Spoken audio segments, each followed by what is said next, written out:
함께 기도드리겠습니다. 아버지 하나님, 만물이 소생하는 이 복된 계절 새 아침을 주시니 감사합니다. 온 천하 만물이 주님의 여상하심과 변함없으신 신실하심을 우리에게 알리고 있는 것처럼 오늘 이 하루 우리의 삶이 그 주님의 신실함을 깊이 깨달아 알고 경험하고 누리며 나타내고 드러낼 수 있도록 이 시간 우리에게 만복을 내리시고 그 중에 특별히 주의 말씀을 가득 채우셔서 우리로 살게 하여 주시옵소서. 예수님 이름으로 기도합니다. 아멘. 오늘 우리에게 주시는 하나님 말씀은 신명기 9장 6절부터 24절까지 말씀입니다. 신명기 9장 6절부터 24절까지 말씀입니다. 신명기 9장 6절부터 24절까지 말씀을 제가 봉독해 드리겠습니다. 하나님의 말씀입니다. 그러므로 내가 알 것은 내 하나님 여호와께서 내게 이 아름다운 땅을 기업으로 주신 것이 내 공의로 말미암음이 아니니라. 너는 목이 곧은 백성이니라. 너는 광야에서 내 하나님 여호와를 경노하게 하던 일을 잊지 말고 기억하라. 내가 애굽 땅에서 나오던 날부터 이곳에 이르기까지 늘 여호와를 거역하였으되 호렙산에서 너희가 여호와를 경노하게 하였으므로 여호와께서 진노하사 너희를 멸하려 하셨느니라. 그때 내가 돌판들 곧 여호와께서 너희와 세우신 언약의 돌판들을 받으려고 산에 올라가서 40주 40야를 산에 머물며 떡도 먹지 아니하고 물도 마시지 아니하였더니 여호와께서 두 돌판을 내게 주셨나니 그 돌판의 글은 하나님이 손으로 기록하신 것이요 너희의 총회 날에 여호와께서 산상 불가운데서 너희에게 이르신 모든 말씀이니라. 40주 40야를 지난 후에 여호와께서 내게 돌판 곧 언약의 두 돌판을 주시고 내게 이르시되 일어나 여기서 속히 내려가라. 내가 애굽에서 인도하여 낸 내 백성이 스스로 부패하여 내가 그들에게 명령한 돌을 속히 떠나 자기를 위하여 우상을 부어 만들었느니라. 여호와께서 또 내게 말씀하여 이르시되 내가 이 백성을 보았노라. 보라, 이는 목이 곧은 백성이니라. 나를 막지 말라. 내가 그들을 멸하여 그들의 이름을 천하에서 없애고 너를 그들보다 강대한 나라가 되게 하리라 하시기로 내가 돌이켜 산에서 내려오는데 산에는 불이 붙었고 언약의 두 돌판은 내 두 손에 있었느니라. 내가 본즉 너희가 너희의 하나님 여호와께 범죄하여 자기를 위하여 송아지를 부어 만들어서 여호와께서 명령하신 돌을 빨리 떠났기로 내가 그 두 돌판을 내 두 손으로 들어 던져 너희의 목전에서 깨뜨렸노라. 그리고 내가 전과 같이 40주 40야를 여호와 앞에 엎드려서 떡도 먹지 아니하고 물도 마시지 아니하였으니 이는 너희가 여호와의 목전에 악을 행하여 그를 경노하게 하여 크게 죄를 지었음이라. 여호와께서 심히 분노하사 너희를 멸하려 하셨으므로 내가 두려워하였노라. 그러나 여호와께서 그때도 내 말을 들으셨고 여호와께서 또 아론에게 진노하사 그를 멸하려 하셨으므로 내가 그때에도 아론을 위하여 기도하고 너희의 죄 곧 너희가 만든 송아지를 가져다가 불살라 찍고 티끌같이 가늘게 갈아 그 가루를 산에서 흘러내리는 시내에 뿌렸느니라. 너희가 디베라와 마사와 기브롯 핫다와에서도 여호와를 경노하게 하였느니라. 여호와께서 너희를 가데스 바네아에서 떠나게 하실 때에 이르시기를 너희는 올라가서 내가 너희에게 준 땅을 차지하라 하시되 너희가 너희 하나님 여호와의 명령을 거역하여 믿지 아니하고 그 말씀을 듣지 아니하였나니 내가 너희를 알던 날부터 너희가 항상 여호와를 거역하여 왔느니라. 아멘. 신명기 9장부터 10장 11절까지는 하나님께서 왜 이스라엘에게 가나안 땅을 주시는가를 말씀하고 있습니다. 먼저 9장 5절까지 살펴봤던 것처럼 가나안 땅을 이스라엘에게 주시는 이유는 그저 광야 떠돌이 생활 마감하고 이제는 젖과 꿀이 흐르는 땅에 잘 정착해 살라고 주시는 것이 아니었습니다. 가나안 땅은 단지 모압 맞은편이라는 어떤 지정학적 위치를 말씀하는 것이 아니라 하나님의 말씀을 이루며 사는 자리가 곧 가나안이라는 것을 분명히 말씀했습니다. 그러니 하나님의 말씀을 이루며 살지 않으면 아무리 가나안 땅에 들어가 정착해 산다 해도 결국 저 진멸당하는 가나안 7족속과 똑같이 그 가나안이 전혀 복된 가나안이 되지 못한다라는 말씀입니다. 그래서 이것을 한마디로 얘기하면 하나님께서 가나안 땅을 이스라엘에게 주시는 이유는 이제 거기서 하나님의 말씀을 이루며 온전한 복을 누리며 살도록 하시기 위함이라는 말씀입니다. 이어지는 오늘 말씀은 가나안 땅을 주시는 두 번째 이유를 전해줍니다. 그런데 6절부터 이렇게 말씀하면서 시작합니다. 그러므로 내가 알 것은 내 하나님 여호와께서 내게 이 아름다운 땅을 기업으로 주신 것이 내 공의로 말미암음이 아니니라.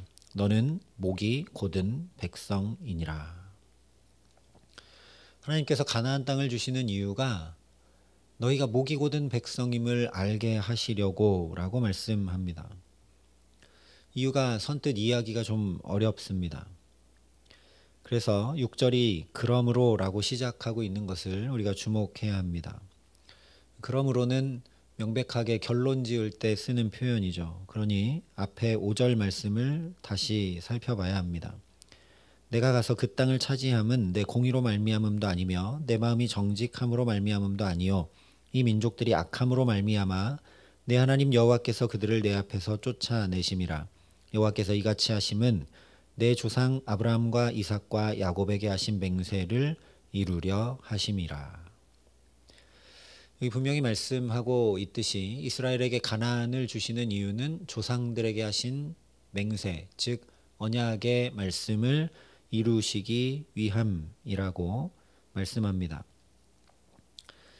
이스라엘의 공의, 정직함, 공로, 어떤 행위 이런 자격 조건 때문이 아니라 하나님이 언약을 이루시는, 하나님이 하나님의 일을 행하시는 그 결과가 가나안 땅을 이스라엘에게 주시는 것이라는 말씀이죠. 너희는 목이 곧은 백성이지만 그것과 상관없이 하나님은 하나님의 언약하신 말씀을 신실하게 이루시는 분임을 알게 하시기 위해 약속의 땅을 주신다라는 겁니다. 그렇다면 이제 6절 말씀을 다시 이해해 볼 수 있습니다. 너는 목이 곧은 백성임을 알라 하신 이 말씀은 하나님이 신실하신 분, 말씀을 이루시는 분임을 알라는 말씀이 되죠. 어떤 자격이 갖춰지고 어떤 능력이 있어서 칭찬받을 만한 무언가가 있어서 가나안 땅을 주신 것이 아니고 너는 그런 자격이나 능력이나 이런 것 아무것도 없는 오히려 목이 곧은 백성인데 하나님이 주시고 계시니 그 하나님은 분명 신실하신 분이고 약속하신 말씀을 그대로 이루시는 분인 것을 알게 되는 것이죠. 저를 예로 들어서 말씀드리면 금방 아실 것 같습니다. 서울에 있을 때 어쨌든 좀 규모가 있는 교회의 행정 목사였으니까 나도 모르는 사이에 제가 스스로 중요한 사람이라 여기게 되고 또 나름대로 인정받았다고 여기게 되고 이제 행정 목사까지 하니 웬만한 건 감당할 수 있겠다 여겼던 것 같습니다.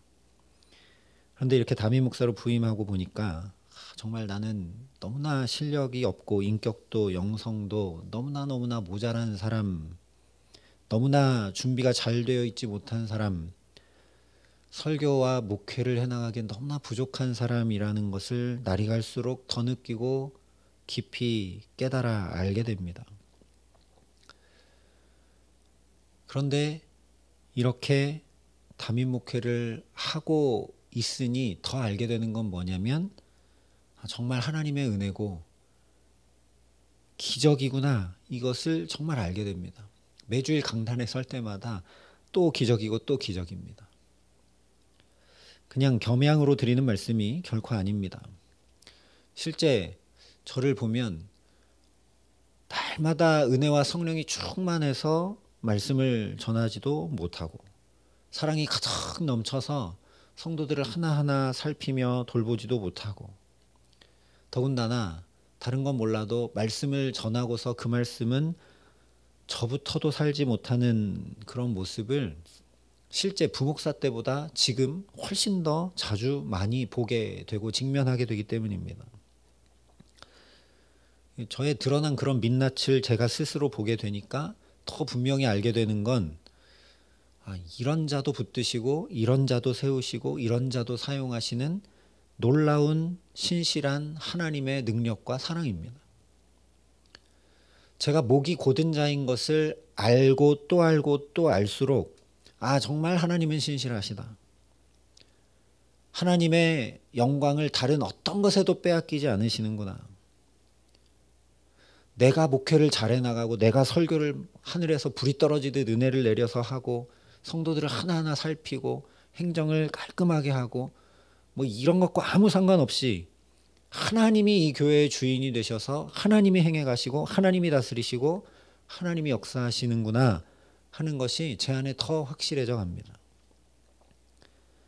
오늘 말씀이 바로 그런 말씀이라는 것입니다. 그래서 7절에 너는 광야에서 내 하나님 여호와를 경노하게 하던 일을 잊지 말고 기억하라 말씀하시면서 8절 이하에 거역과 반역의 역사를 잔뜩 말씀하고 계신 겁니다.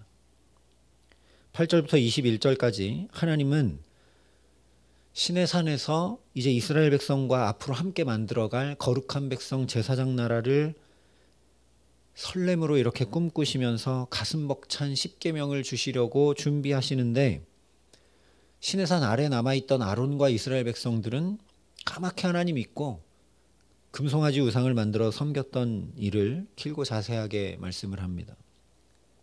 또 22절에는 광야길에서 반역했던 대표적인 세 가지 사건, 악한 말로 원망했던 다베라, 물이 없다고 원망하며 하나님 계신가 안 계신가 시험했던 마사, 광야에 고기가 없다라고 불평하고 탐욕을 품었던 그래서 하나님 원망했던 기브롯 핫다와의 일을 말씀을 하죠. 또 23절에는 결정적으로 가나안 땅을 눈앞에 두고 우리는 메뚜기 같다고 두려워하면서 하나님이 여기서 우리를 다 죽이고 진멸하려고 애굽에서 꺼내오셨다 원망함으로 가나안에 들어가지도 못하고 광야 40년 방황을 시작했던 가데스 바네아의 사건을 말씀을 합니다. 이것을 모세가 24절에 내가 너희를 알던 날부터 너희가 항상 여호와를 거역하여 왔느니라 이야기하면서 한마디로 정리해 버립니다.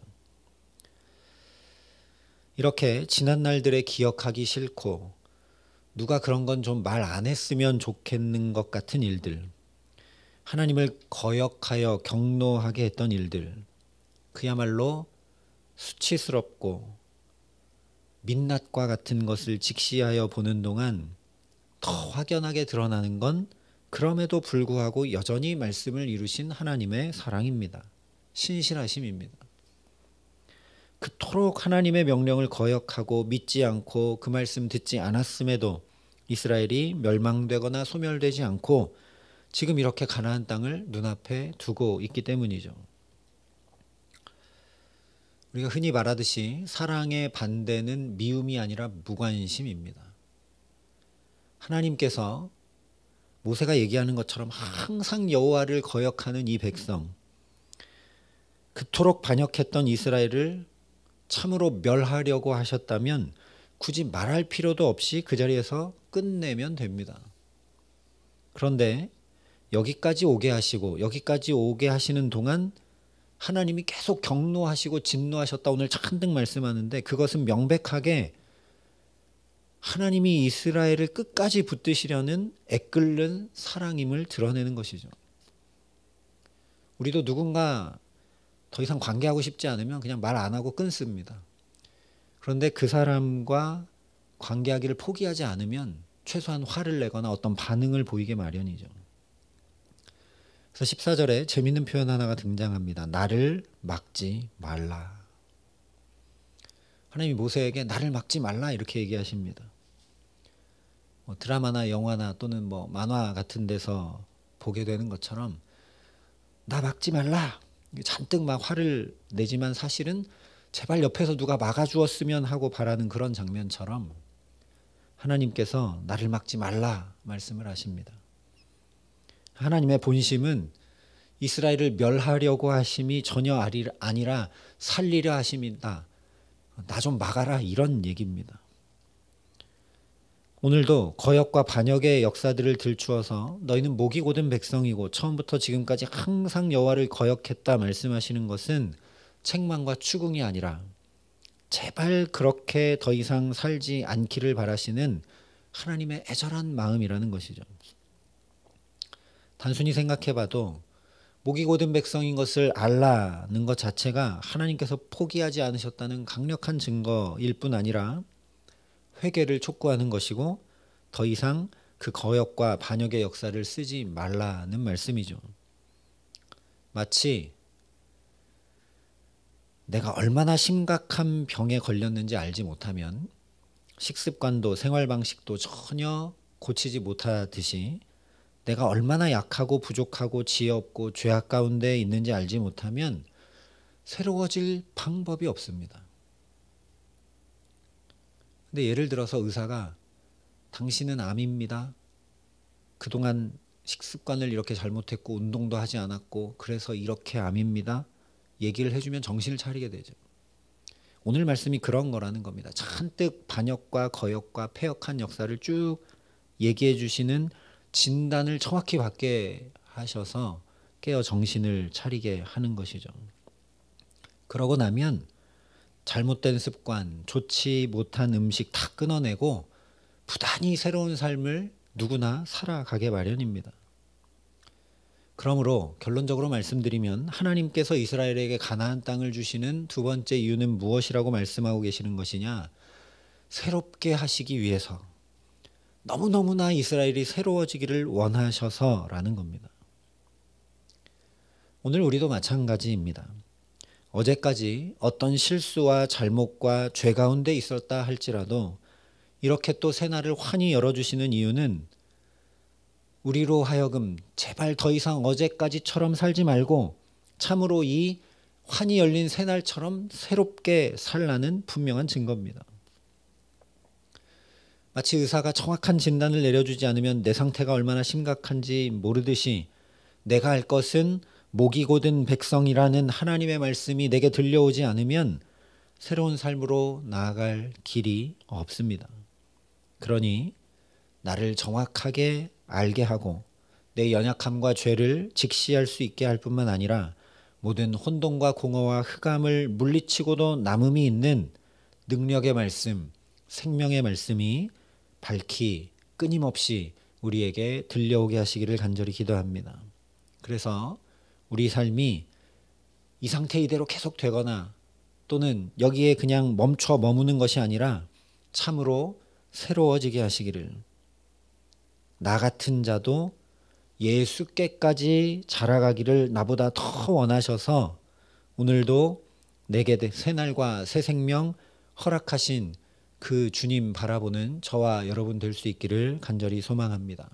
누구든지 그리스도 안에 있으면 이전 것은 지나가고 새 것이 되었다 분명히 말씀합니다.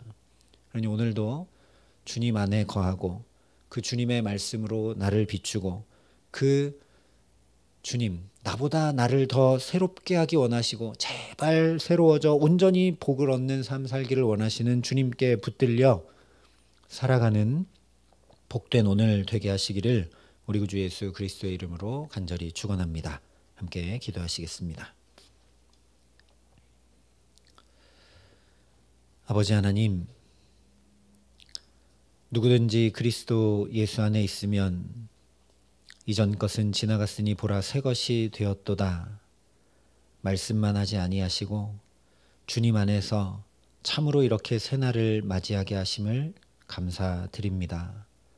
하나님이 복된 날 옛사람으로 살지 말게 하시고 새 사람 되어 살아갈 수 있도록 우리에게 성령으로 충만케 하시고 은혜도 부으시고 지혜도 주시고 능력도 주시고 사랑도 충만케 하여 주시옵소서.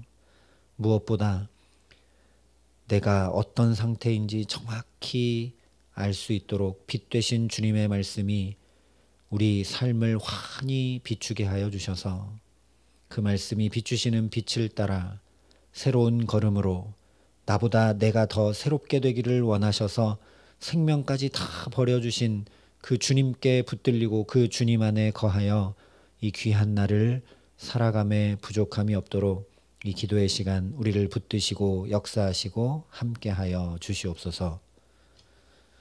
이제는 친히 우리의 구원이 되신 우리 구주 예수 그리스도의 은혜와 그 독생자 예수 그리스도를 아낌없이 내어주신 아버지 하나님의 놀라우신 사랑하심과 오늘도 우리로 주 안에 거하고 주께 붙들려 살아갈 수 있도록 우리를 도우시고 붙드시는 성령 하나님의 교통하시고 역사하심이 여기 머리 숙여 주님으로 인하여 온전히 새롭게 되는 날을 주와 동행함으로 살기를 소원하고 결단하는 여기 모인 모든 주의 성도들과 사랑의 빛교회 모든 교우들과 이 나라 이 민족과 이 귀한 복음을 오늘도 세계 만방에 전하시는 선교사님들 가운데 이제로부터 영원토록 함께 하시기를 간절히 축원하옵나이다. 아멘.